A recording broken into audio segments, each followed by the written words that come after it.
As aircraft began operating at higher altitudes, maintaining a safe and comfortable environment for passengers and crew became essential. At high altitudes, atmospheric pressure and oxygen levels are insufficient to sustain human life. Pressurization was therefore introduced to allow aircraft to cruise efficiently at high altitudes while maintaining cabin conditions equivalent to lower altitudes. This advancement significantly improved passenger comfort, safety, and aircraft performance. Aircraft pressurization works by maintaining the cabin pressure at a level higher than the external atmospheric pressure during flight. The pressure difference between the cabin interior and the outside environment is known as differential pressure. This pressure differential acts continuously on the fuselage structure, introducing new and significant structural loads that were not present in unpressurized aircraft. Pressurization introduces additional stresses in the fuselage structure, primarily in the form of hoop stress, circumferential stress, and longitudinal stress, axial stress. Hoop stress tends to expand the fuselage radially, while longitudinal stress acts along the length of the fuselage. These stresses occur repeatedly during each flight cycle, leading to cyclic loading that must be carefully considered in structural design. To efficiently resist pressurization loads, aircraft fuselages adopted nearly circular or cylindrical cross-sections. Circular shapes distribute internal pressure uniformly, minimizing stress concentrations. Earlier non-circular fuselage designs were found to be structurally inefficient under pressurization, leading to localized stress concentrations and structural failures. The circular fuselage became a standard design feature in pressurized aircraft. Pressurized aircraft require stronger and more robust fuselage structures.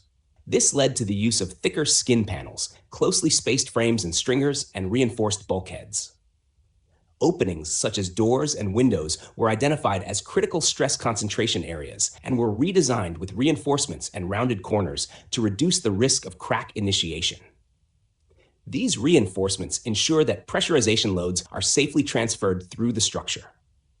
Each pressurization and depressurization cycle subjects the fuselage to repeated stress variations, making fatigue a dominant design concern. Over time, small cracks can initiate and grow due to cyclic loading. This behavior highlighted the need for fatigue analysis and led to improved understanding of crack initiation, crack propagation, and structural life prediction in aircraft design. The challenges posed by pressurization resulted in the adoption of fail-safe and damage-tolerant design philosophies. Structures were designed such that the failure of a single element would not lead to catastrophic collapse, and cracks could be detected and repaired before reaching critical size.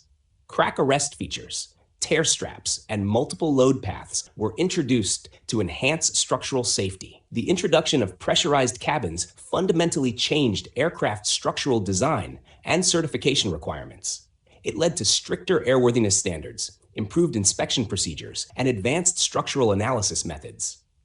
Pressurization not only enabled high-altitude, long-range flight, but also shaped modern approaches to fatigue, damage tolerance, and structural integrity. Pressurized cabins allow aircraft to operate safely and comfortably at high altitudes by maintaining sufficient cabin pressure and oxygen levels for passengers and crew. This enables high-altitude cruising where aerodynamic drag is lower, resulting in higher cruising speeds, improved fuel efficiency, and extended range. Pressurization also allows aircraft to avoid adverse weather and turbulence, enhances passenger comfort by reducing fatigue, and supports long-duration and long-distance commercial flights, making modern air transport efficient and reliable. The introduction of pressurized cabins significantly increases structural complexity and weight, as the fuselage must be reinforced to withstand repeated pressurization loads. These cyclic loads lead to fatigue damage over time, requiring strict inspection and maintenance programs. Pressurized structures are also more expensive to manufacture and maintain, and any structural failure can result in rapid decompression, posing serious safety risks. Consequently, pressurized aircraft demand advanced design philosophies, high manufacturing precision, and continuous structural monitoring. The de Havilland Comet was the world's first commercial jet aircraft to incorporate a fully pressurized cabin. Introduced in the early 1950s, the Comet marked a major milestone in aviation by enabling high-altitude, high-speed passenger flight. However, it also revealed critical challenges associated with pressurization loads, fundamentally influencing modern aircraft structural design philosophy. Jet aircraft operate efficiently at high altitudes where air density is low and weather conditions are smoother. At these altitudes, atmospheric pressure is insufficient for human survival. Cabin pressurization was therefore required to maintain a safe and comfortable environment for passengers and crew. This introduced new cyclic pressure loads acting on the fuselage, which were absent in earlier unpressurized aircraft. The Comet used a thin-walled, semi-monocoque aluminum fuselage designed to resist internal pressure loads. Cabin pressurization caused the fuselage to behave like a pressure vessel, generating circumferential, hoop, and longitudinal stresses in the skin. Cutouts such as windows, doors, and hatches became critical stress concentration locations, requiring careful structural reinforcement.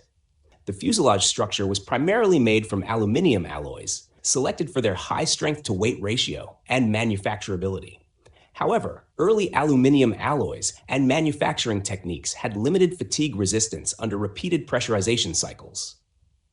Riveted joints and skin panels were particularly vulnerable to crack initiation. Several catastrophic mid-air breakups occurred due to metal fatigue caused by repeated pressurization and depressurization cycles. The use of square windows led to high stress concentration at corners, accelerating crack growth. These failures highlighted the importance of fatigue analysis, crack propagation understanding, and full-scale structural testing under realistic pressure cycles. As a result of the structural failures experienced by the de Havilland Comet, significant industry-wide design improvements were introduced to enhance the safety of pressurized aircraft. Rounded or oval windows replaced square windows to reduce stress concentration at cutout corners, thereby minimizing crack initiation. Fuselage skin thickness was increased, and joint designs were improved to better withstand cyclic pressurization loads. In addition, fail-safe and damage-tolerant design philosophies were introduced to ensure structural integrity even in the presence of cracks. Extensive full-scale pressurization fatigue testing became mandatory to simulate real operational conditions, and inspection and maintenance procedures were significantly enhanced to detect and manage fatigue damage before it could lead to failure. Operational significance. Despite its early setbacks, the de Havilland Comet proved that pressurized jet transport was feasible. The lessons learned directly influenced later aircraft, such as the Boeing 707 and Douglas DC-8, which incorporated safer fuselage designs and more robust fatigue-resistant structures. The Comet case study fundamentally reshaped aircraft structural engineering. It established pressurization loads as a primary design driver for fuselage structures and led to the development of modern certification requirements related to fatigue, damage tolerance, and structural integrity. Today's pressurized aircraft designs are a direct result of the engineering lessons learned from this aircraft.